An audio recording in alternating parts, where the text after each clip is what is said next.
ఏదైతే కోటి శివలింగాలు మట్టి లింగాలు చేసి కోటి శివలింగాక్షణ చేయాలని చెప్పేసి నేను తలపెట్టాను ఇరుపక్కలో.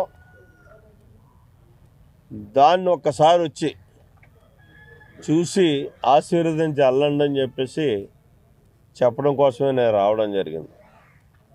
ఆయన తప్పగా వస్తా అన్నారు,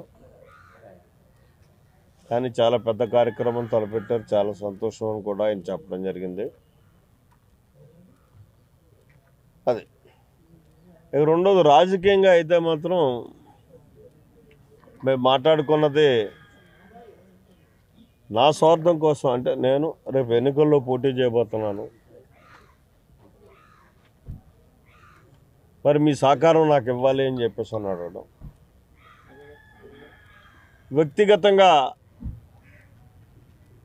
మీకు నేను తప్పగా సహకారం ఎంత చేయాలో అంతా కూడా నేను చేస్తానని చెప్పేసి ఆయన చెప్పడం జరిగింది.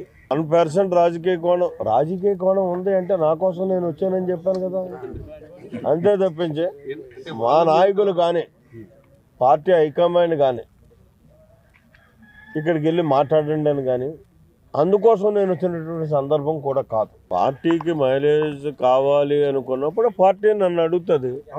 ఇప్పుడు నేను వచ్చినటువంటి సందర్భం ఇదే చెప్తాను. ఇప్పుడు మీకు ఏం చెప్పానో అదే చెప్తాను నేను.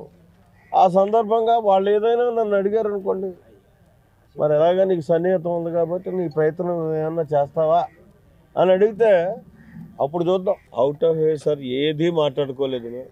నేను ఏదైతే ఇప్పుడు చెప్పానో అదే పూర్తిగా టిఫిన్ పెట్టాడు, తిన్నాం. అది ఎప్పుడు ఎలాగ తప్పదా ఆయన దగ్గరికి వస్తేనే ముందే ప్రిపేర్ అవుతాం. నేను ఎక్కడున్నానో అక్కడికి రావాలని కోరుకుంటాను నేనైతేనే వ్యక్తిగతంగానే ఏంటి, కానీ మరి ఆయన నిర్ణయం ఎలా ఉంటుందో ఎవరికి. మరిన్ని వీడియోస్ కోసం ఛానల్ ని సబ్స్క్రైబ్ చేయండి, లేటెస్ట్ అప్డేట్స్ కోసం వాట్సాప్ ఛానల్ ని ఫాలో చేయండి, అండ్ లింక్ డిస్క్రిప్షన్ లో ఉంది.